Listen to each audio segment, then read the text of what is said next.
Hello, friends. I hope everyone had a really lovely weekend. I had a really nice weekend. I had one of those days where I got a lot done, but the plan wasn't to get a lot done. It just kind of happened in a very chill, organized way, like everything just fell into place. And then I made like an early dinner, and it turned out excellent. And I've made it before, but this was better than the last time I made it somehow. I don't know how. I didn't do anything different that I'm aware of, but it was better. And then it ended with an ice cream cone and some beautiful weather. And it really was lovely. It was like a little mini vacation day. Anyway, let's get on to our Goblin Princess. So I think the next painting I'm gonna do is not gonna be of her. It's gonna be of her parents. I've had requests for a painting of her parents, and I think I need to get more into full body painting of characters. I really like painting clothes. Slightly off topic. I really love painting clothes. I always have. I kind of have a thing for fashion. I'm not a very fashiony person. I'm very big on comfort. But I love the look of different types of clothing. So I'm really looking forward to doing full body characters. That is the plan. The next Goblin Princess painting will be of her parents, most likely. So you can see the original painting through part of this video, and this is the secondary follow-up. I'm kind of just, the reason why I did both on the same page, I'm practicing repainting, redrawing the same characters. I've said this before, but I kind of have story plans, and I'm making larger stories, maybe illustrated or graphic stories. I don't know the direction I'm going, but I'm mapping out the story and planning out the style. So I'm just practicing repeating a character and having it read as the same character. It's not all going to be exactly perfect. I'm not going to get it exactly right every time, but it needs to look like, when you look at it, you need to be able to tell it's that character, right? And I have some experience doing that, but I'm just making sure that with the style and the paints and the things, it's coming across how I want it to come across. So that's the point of doing another without a ton extra going on. So just a quick recap. This is our Goblin Fairy Princess. Her father is like a high fae male, and her mother is a very uncommonly pretty goblin. The fae are very vain, and goblins, while not ugly, tend not to have the same ethereal beauty as the high fae. This princess's mom happened to be one of those exceptions. Anyway, they got married. They're trying some interbreeding between different types of fae in order to help with the general lack of births happening with the fae, which may or may not work out, because not only was their daughter born pretty enough, but not as pretty as a high fae, so her mother's genetics and her father's, unfortunately, didn't quite pass on to her. Pretty enough, but pretty for a goblin, not for a fairy. And they also don't know if she can even have children, because they're two different species, and crossbreeding between the different fae species has generally been looked down on.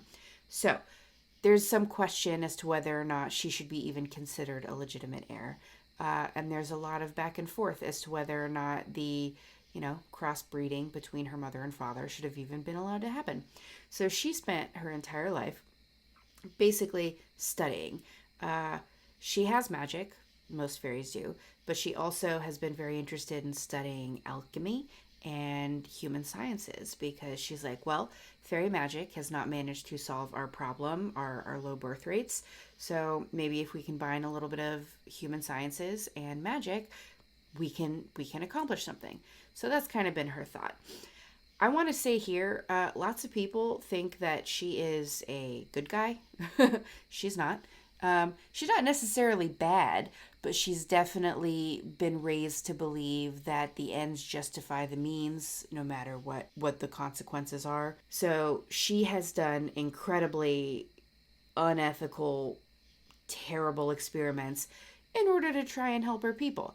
She has a good reason for doing it, but like most fairies, life is not necessarily inherently sacred. So her experiments are questionable at best. I've had people request that she end up in some sort of romance with a human scientist. Shout out to that particular person, which is a very cool idea. But I want to make it very clear. She's not good. If you're hoping that's what she is, that is not what she is. She has mad scientist vibes. Okay, we're talking.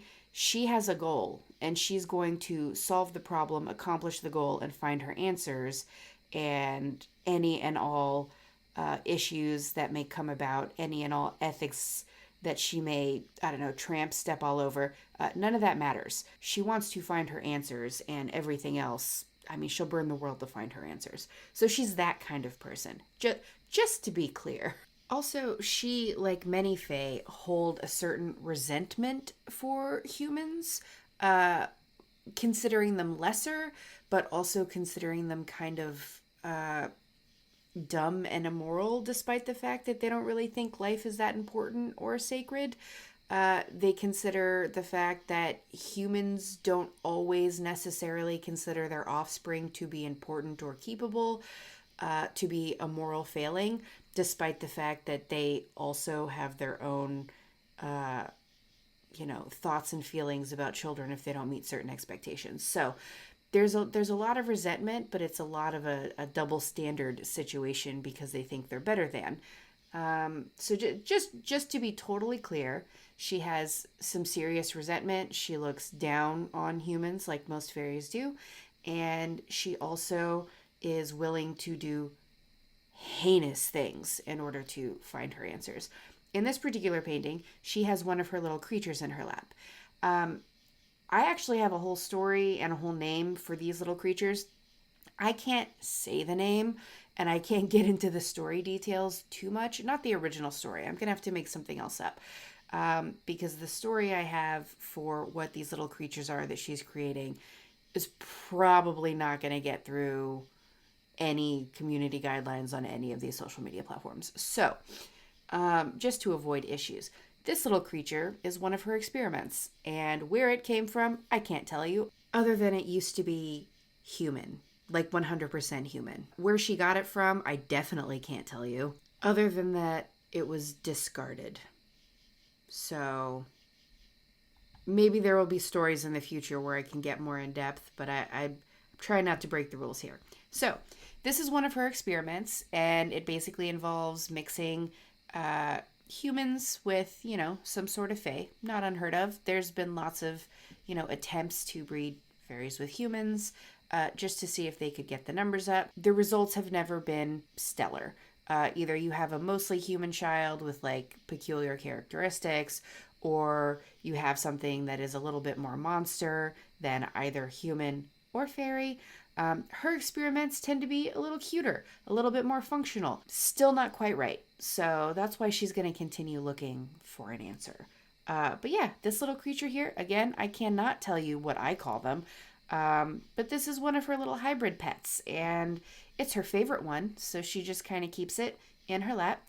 It has insatiable hunger and will eat anything it is given, and she finds a lot of amusement in that. So if you have any doubts about her morality here, let me just throw out there that its favorite snack is those little fairies like Juniper and the little male fairies. Yeah, not good. Anyway, that's it for our Goblin Fairy Princess check-in. I hope you enjoyed this story update, and I hope to see you at the next one. If you haven't liked, please like. If you haven't subscribed, please subscribe, and you'll get all of my videos right on your page. See you next time, guys.